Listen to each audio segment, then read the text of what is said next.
در عرفیت میگویند که هر آنقدر که تحصیل بکنی، همان قدره که کتاب بخوانی، همین قدر در زندگی پخته میشوی و خود را ساخته میتوانی. ولی زندگی آنچه را نشان میدهد که گاه دیده و گاه شنیده هم میتواند برای یک انسان تاثیر کرده باشد تا او پیراهای روزگار خیش را ساخته تواند. برنامه پیراها از روزگار شخصیت های نقل میکند که در تلاطم روزگار از پستی و بلندی زندگی دیدن کرده و آن را طی کردند و روزگارشان آموزنده برای جامعه امروزه است. بینندگان عزیز، این نوبت قهرمان ما یک ادیب بسیار خوش سلیقه است که در ادبیات نوین تاجیک جایگاه خود را دارد. میگویند که زندگی پیراهای کسناگذر هم دارد، ولی گاهی که تقدیر بلندی میکند و رزق روان است، انسان قدرت پس سر نمودن هر گونه مشکلات روزگار را دارد. ادیب و روزنامه‌نگار موفق تاجیک عبدالقادر رحیم زاده دهه کفترخانه ناحیه واسه است.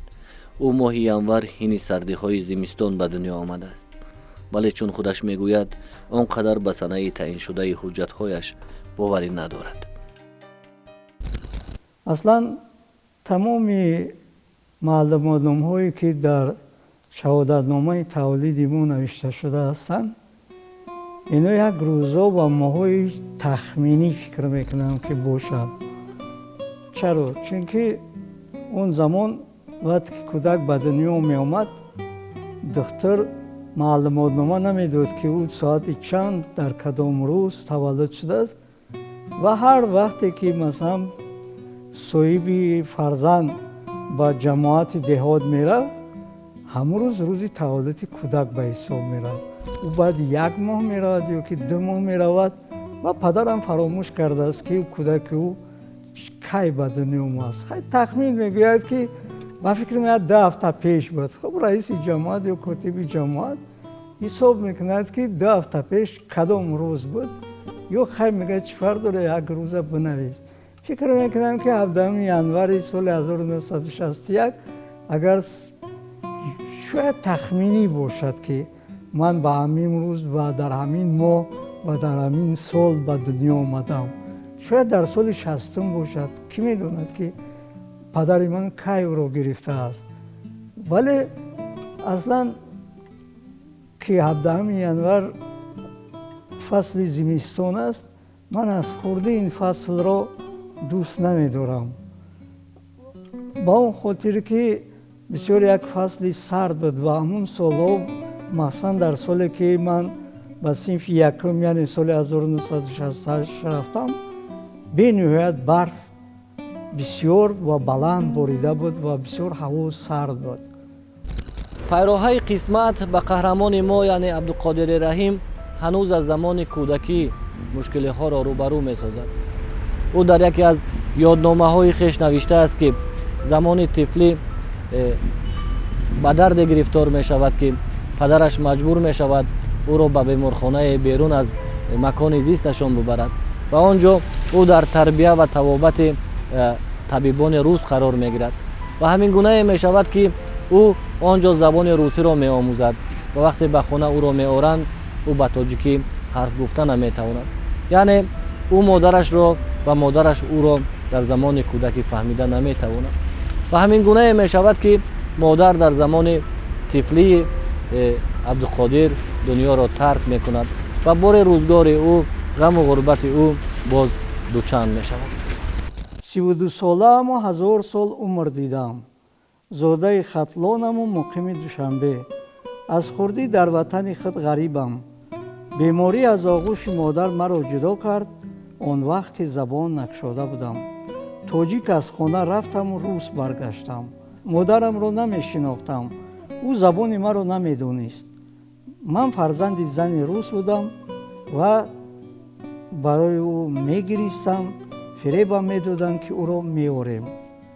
به سن 7 چون رسیدم مادرم مرد. همانی که مرا جسماً زاده بود. نه نمرد، سر فرزند رفت در سی. 7 کودک را با پدرم واگذاشت و خاله موجی. من همان وقت پیر شدم، به 70 رسیدم، به عمر خاله موجی. سرنوشت انسان بعضا خود از خود همین خیل خداوند همین خیل میتید که باید فکر کرده ساخته و کردن تماما از امکان بیرون است. همین دورانی طفلی و نورسی عبدالقادر من بسیار مرا در حیرت گذاشت که اینا مثلا نویسنده فیلم بردار یا کسی دیگه خود از خود بافته و ساخته نمیتوند. خط پیشانی است یا سرنوشت. آموزش نخستین را در مکتب دهه و بعداً در خانه اینترنت شهر کولاب میگیرد. او میگوید که دهه کفترخانه بسیار زیبا بود و مردمش بسیار انسانهای خوب و باسواد بودند. پدر عبدالقادر اصلا ساختمانچی بود ولی دیگر هنرها را نیز داشت. دهه ما یک دهه بسیار زیبا است. در بر تپه خوجه سرتیز قرار دارد. خاندان ما پدرم ساختمانچی بودند و از روی گفت خودش در مکتب میانه اعلا میخواند است ولی هنری بریا بافی داشته است و به خاطر اینکه او باید برای آموزگارانش و دیگر شخصیت های مکتب بریا میبافت او را از درس ها آزاد میکنند. یعنی بیشتر برای خدمت همون آموزگاران مشغول بود. مکتب میانه یعنی 10 ساله بود در دهه کفترخانه. من سال 1968 در خاطر دارم که مادرم یک مثل همون چخیلی که مکتب های کهنه در مکتب کهنه تصویر میکردن با یک دسترخوان بالا علی آش و در بالای آش مرغ و تخم و کلچه ها مثلا مرا همین خیل بعد یک روز بردن و در خاطرم همین نقش بسته است. عبدالقادر حین مکتبخانه بیشتر فن متماتیک را دوست می داشت و فعال بودن او معلمان را خوش می آمد. اکثر هنگام او به جای معلمان درس ها را برای همسالانش می گذاشت. بعد ختم مکتب عبدالقادر حجتهایش را به کالج فرهنگ ناحیه رودکی می آورد و آنجا با آموزش مشغول می شود. آن هنگام کیها نخستین مقاله ها و شعرگونه های او در صحیفه های مجله های نورسان و کودکان روی چاپ می آمدند و آشناییش نیز با نمایندگان ادبیات زیاد می شد. در اون دوره مکتب خانه من شعر ایجاد می کردم، می نوشتم برای در دفترهایم بود و بین هم صنفا می خواندیم و برای گازیته دیواری همون موضوعهایی که برای مکتب بسیار مهم بود در همین موضوع شعرهای کودکانه می نوشتم و در خاطر دارم که وقتی که ما ختم کردیم و جمع آمدی کلان برگزار شد به خاطر ختم یعنی زنگ آخرین در صحن مکتب اینترنت و من در همونجا با همین شعر برآمد کردم. درباره آموزگار بود. حضورم در خاطرم مانده است. مثل پدرت بر ما غمخوار و مهربانی در همه مشکلی ها و ما یاری رسانی. خب اون خیلی یک شعر بود که من در همونجا خواندم و بعد وقتی که به ناحیه رودکی اومدم و با نام لیلی مشهور بود اومدم و این شعر رو به روزنامه پیانیر تاجیکستان فرستادم و در روز معلمان ماه اکتبر بله به تب رسید. همین نخستین شعرم بود در مورد آموزگار. من میخواستم که چون صنف 8 رو در مکتب اینترنت ختم کرده بودم میخواستم صنف 9 و 10 رو نیست در مکتب اینترنت ختم کردم. یعنی تحصیلاتم باز ادامه بیابد در مکتب اینترنت یا اینترنت و شنیده بودیم که همین گونه مکتب اینترنت در ناحیه لیلین اون وقت لیلین بود و الحال رودکی و مرا عمکم از رحیم آورد. یک 2-3 روز مونده بود با آغاز تحصیلی نو، یعنی این سال 1976 بود و وقتی که اومدم در شهادتنامه صنف 8 من همه باها 5 بود و رحمتنامه هم داشتم. دیرکتر مکتب وقتی که دید گفت که این بچه برای مکتب ما موافق نیست. این مکتب اینترنت سپورتی است، این معیوب است، نمیتواند. خب اومدیم بعد این سیروزی حجت‌ها رو گرفتیم، اومدیم کالج نویه رودکی. دیرکتور مکتب دیدم برابر پرتو جلیلویچ بویداخوف، دیدم برابر چون پسیخولوگ و روانشناس بود و جلب کرده میتوانست. ورنه او نه حجتی مرا دیده بود نه یگان چی. این بسیار بچه دانا است، بچه خوب است، بچه زیرک است. میبینیم 3 سال همینجا را ختم میکند، دیپلم سرخ میگیرد و باز تحصیل رو در مکتب عالی دوام میدهد. همین گونه یعنی مناسبت مرا بیشتر جلب کرد، حجت ما گرفتن، پگاش اومدیم امتحان سپریدیم و همین خیلی دانشجو شدم. عبدالقادر رحیم کالج فرهنگ را با دیپلم سرخ ختم می‌نماید و با این دستاورد برایش امکان می‌دهد تا راه بگیرد سوی دانشگاه ملی تاجیکستان. آن هنگام برای حجت سپاری در دانشگاه ملی تاجیکستان داوطلبان تا 3 روز نوبت می‌پاییدند. عبدالقادر بسیار می‌خواست تا شرق شناس باشد. او خط فارسی را خوب می‌نوشت و می‌خواست به ترجمه اثرهای کلان حجم مشغول شود. ولی پیروهای تقدیر او را نه به فاکولته شرق شناسی بلکه به فاکولته فیلولوژی می‌آورد. عبدالقادر میگوید که بسیار می‌خواست تا دانشجو شود. تمام هستیش را برای به دانشگاه داخل شدن صرف نموده بود. اون وقت میخواستم که شرق شناس شوم. بعد 3 روز نوبت هم اومد و حجت‌های مرا هم دیدن، دیپلم سر. و همون وقت یک زنی بود، نامش را فراموش کردم، یاوری دیکان فاکولته شرق شناسی بود. اما قید میکرد که یاور نداشتن، دیسپیچر میگن، چی میگن؟ و گفتن که نه، تو برای شرق شناسی موافق نیستی. برای چی موافق نیستم؟ خوب اینجا آدم‌ها نفرای تحصیل میکنن که در دوران دانشجویی یا بعد آن به خارجه میروند، به کشورهای عربستان، افغانستان و در آنجا شاید جنگ باشد و تو مثلا سلاح گرفته جنگیده نمیتوانی. به همین خاطر ما حجت‌های تو را قبول کرده نمیتوانیم. خب من گفتم چیکار کنم؟ گفتن خیلی فاکولته همسایه بابس با. گفتم با 3 روز دیگر نوبت استم. گفت نه، من حاضر میگویم که شما 3 روز در اینجا نوبت استودین و به نوبت حجت‌های شما را قبول میکنن. ما اومدیم حجت‌ها را بعد در فاکولته فیلولوژی تاجیکی در 6م کورپوس بودن اون وقت، بینای 6م دانشگاه ملی، حجت‌هایم را قبول کردن و من تمام سعی کوشش را برام روانه کردم که دانشجو شوم. با چی خاطر؟ نه با اون خاطری که بیافتم، بلکه برای من از همه مشکل سپریدن حجت بود. از هر تو بگو در نوبت می ایستادی، اون روز نوبتت نمی اومد، نام تا می نوشتی، پگاه می اومدی، باز از هر تو بگو می ایستادی. خلاص که یعنی در 3-4 روز نوبت می ایستادی، بعد امکانیت سپردن حجت میشه. من گفتم اگر باز سال دیگر امسال داخل نشم، سال دیگر بیام، احوال همین باشد، بهتر اون است که سعی و کوشش کنم که دانشجو شم. و بعد دانشجو شدم و البته اینجا با تمام ادبیات جهان، ادبیات ملی، ادبیات کلاسیکی و نظریه اون، تحلیل تنقیدی ادبی، متدها و اصولهای آموزش اثر بدیعی یعنی شناسیدیم و من خدا را شکر گفتم که یعنی مرا به همین جا راهنمایی کرد.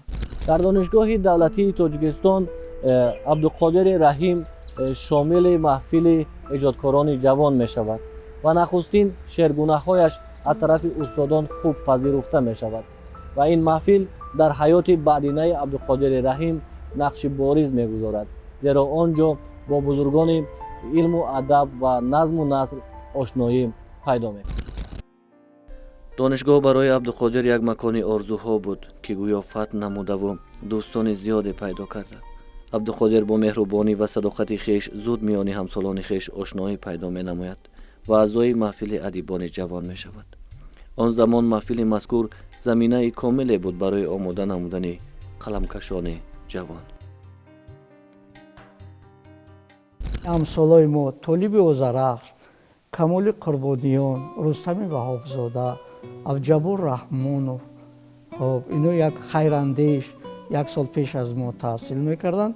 Толиби Озарахш 1 сол баъд аз мо ва Камоли Қурбониён ҳам 1 сол баъди мо таҳсил мекарданд.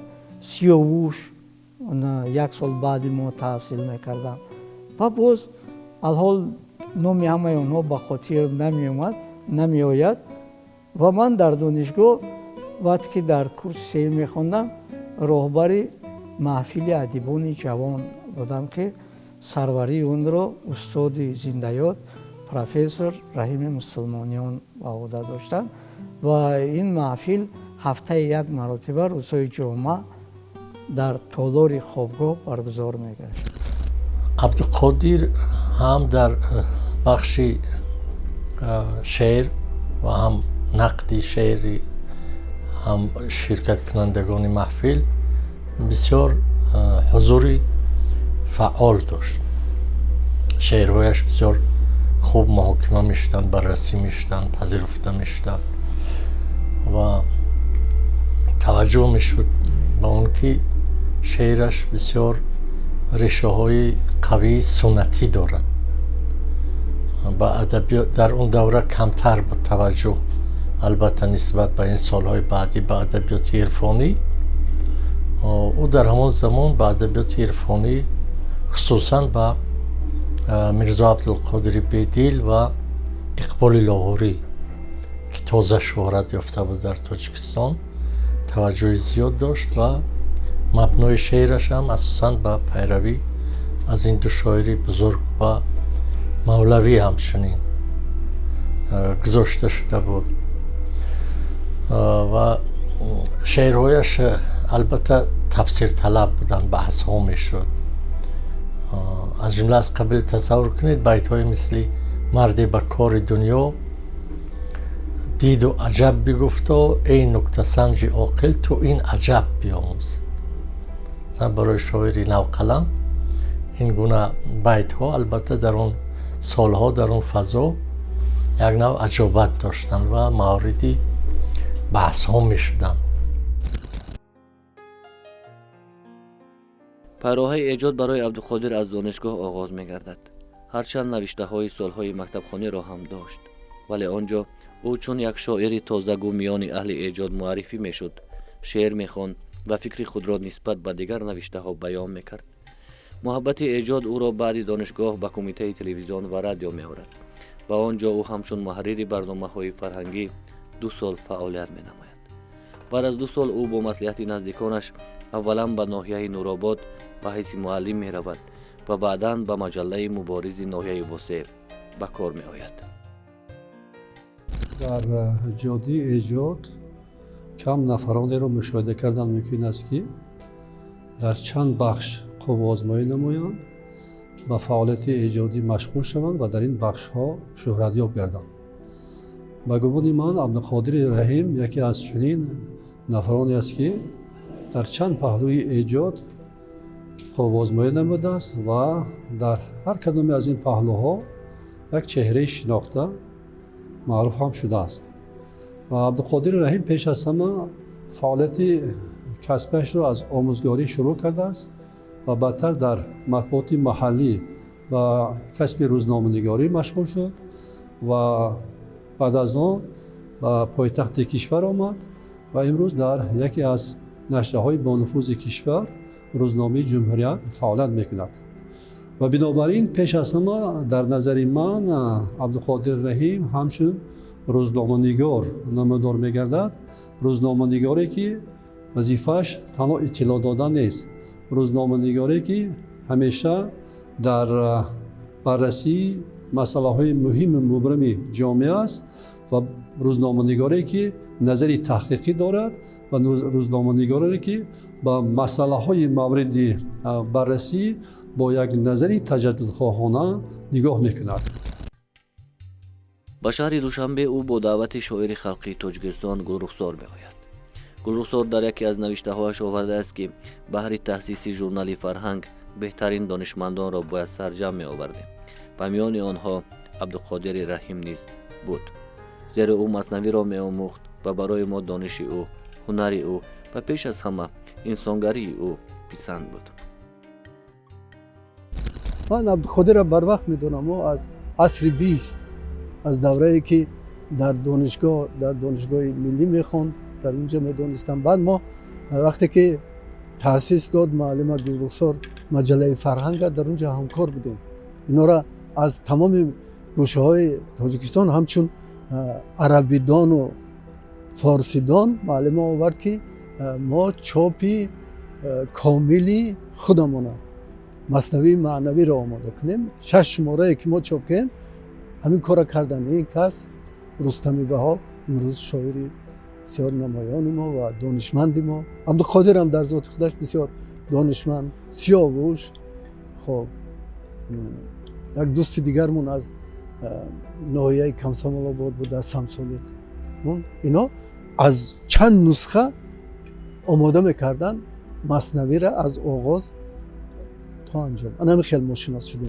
در تهیه آثار بزرگان، در تصحیح و نشری مثلا مثنوی معنوی شرکت داشتن، در آثار دیگر بزرگان ادبیات کلاسیکی ما، ادبیات همزبانان و عموما یک شخصیتی هستند عبدالقادر رحیم که با تمام هستی خود را با ادبیات، با علم و ادبیات ایجادی بدی بخشیدند. یعنی یک مثل کاسب عمل نمیکنند، بلکه این گرایش به ادبیات یک میل فطری و سرشتی هست که مثلا هم در نظم، در انواع آثار منظوم ظاهر می شود و هم در نثر و اثرهای منثور خوبی هم دارند که در پیروی مثلا با سبک دشوار پسندی سیف رحیمزاده افردی نوشته است که البته با سبک و سلیقه خودش که اونجا باز تابش ها و جرقه های از استعداد خودش مشاهده می شود. ما در صدای شرق 1-2 سال پیش قصه او را با نام رنگ ها چاپ کرده بودیم. همچنین یک سبک خاصی هم در نگارش نثر مشاهده می شود. عبدالقادر رحیم سالهای زیاد است در مطبوعات تاجیک همچون روزنامه‌نگار نازکبین وارد شده و مؤلف یک سلسله مقاله و حکایه و آچرک ها می باشد. کتاب‌های او در این هنگام زیر عنوان اشک سری مژگان، رهی اشک، روشنایی، جلوه یک ناله، شاد زیر شاد، دختر افسانه ها، دامان ابر، آب در خانه تیره نیست، رنگ ها، چراغ آشنایی، دیگر دروغ نیست، دروغ شبنم و غیره ها روی چاپ آمدند که توانستند او را بیشتر و محبوبتر سازند. نفترین کتابی که بعد از ما رسید نظرگاه اهل دل نام دارد که به نظر دوستان جمع آوری شده است. از مطالعه این کتاب محبت نزدیکان نمایندگان اهل علم و ادب را نسبتش خواندیم که خیلی صمیمی و سزاوارند. و واقعا در فعالیت روزنامه‌نگاری عبدالقادر رحیم ما یک نوع آمیزش رو با پوبلیسیست که احساس میکنیم و چون که در اکثر نوشته او تنها مقصد خبر دادن نیست، مقصد مردم رو آگاه نمودن نیست، مقصد بیدار نمودن مردم است، مقصد بالا داشتن حس مسئولیت شناسی مردم است، مقصد مردم رو با فرهنگ و با تمدن گذشته خود شناس نمودن و توسط این فرهنگ و تمدن مساعدت نمودن با تربیت اخلاقی ایشان است. و همچنین فعالیت دیگری که به نظر من نمودار گرده است این فعالیت پوبلیسیستی با عبدالقادر رحیم است. عبدالقادر رحیم بیشتر به آن مسئله های توجه ظاهر می نماید که واقعا مسئله های مهم روز هستند. مثلا برای تقویت اندیشه آن سفر دیده هایی که در مسئله بنیادی راهی ماشینگردی دوشنبه چنق و کندن نقب‌ها عموما بنیادکارهایی که در زمان استقلال در کشور ما به وجود آمد، عبدالقادر رحیم یک سلسله آچرک‌های سفری را تالیف نمود که و واقعا این آچرک سفری از یک طرف تاریخ را ifade میکنند، یعنی از روند بنیادکارهای جامعه امروزه خبر میدن. از طرف دیگر چهره هایی که واقعا در این روند اشتراک کردند و آن نقشه هایی که از با تشبث حکومت کشور به میان آمدند در حل و فصل آنها کوشش تشبثات نشان داده شد، این چیزها بازگو میکنند. و عبدالقادر رحیم شاعر است، واقعا شاعر است که ویژگی خاص خود را دارد. همچنین کار خوبی که عبدالقادر رحیم میکنند این با نثر سلیس و روان برگرداندن آثار ادبی گذشتگان هستند. مثلا شیخ فریدالدین عطار که بعضی داستان‌های از او رو با نثر سلیس و روان برگرداندن که در عین حال مثل یک تفسیر میتوانند خدمت کنند. عموما فعالیت ادبی و ایجادی عبدالقادر رحیم در جنبه‌های گوناگون ادبیات جریان بسیار خوب دارد، در حال شکوفایی و پیشرفت است. نثر عبدالقادر تماما یک تمایل‌های عجایب دارد. مثلا ببینید این سیف و بهمنیار و معظمه و بهمنی، اینا یک رویه‌های و نه که در همین چند چیزی که عبدالقادر چاپ کرد، حکایه‌هاش هم سیب، هم مورچه، هم اوچرکاش، یک سبک و گرایش عجیب داره، لیکن در دو اثر دامنه‌دار عبدالقادر، هم رنگ‌ها و هم مرگ.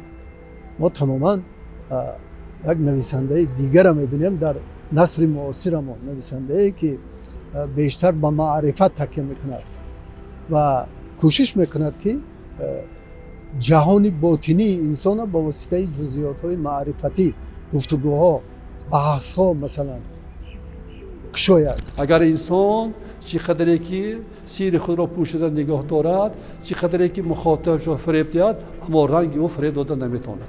یعنی دیگر شدن این رنگ این ifade آن است که انسان در باطنش دارد. شناخت باطن انسان و این باطن را توسط رنگ ها نشان دادن، من گمان میکنم که خیلی یک نیروی بلند عرفانی عقلی را تقاضا میکند و خوشبختانه عبدالقادر رحیم چنین خصلت، چنین ویژه و چنین مهارت را دارد.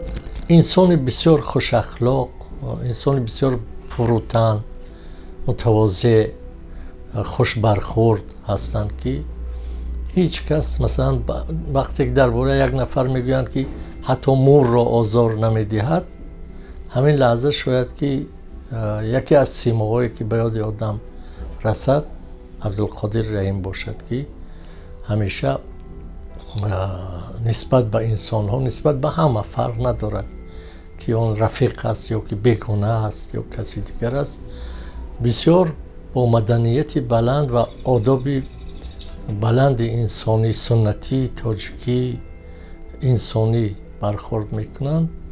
یعنی ادبیات، اهل ادب باید اصلا همین طور باشه. امروز عبدالقادر رحیم از زمره آن ادیبان سرمحصول است که مقاله هایش پیوسته در نشریات دوره روی چاپ می آیند. هر سال کتاب های نو به نو انشا می کند، قصه و موادهایش را آنجا جا می کند و به خواننده خود پیشنهاد می سازد. سبک او یک سبک است بسیار خاصه و بسیار خواندنی، از دیگران فرق خویش را دارد. در شعر هم جای خویش و صاحب خواننده خویش است.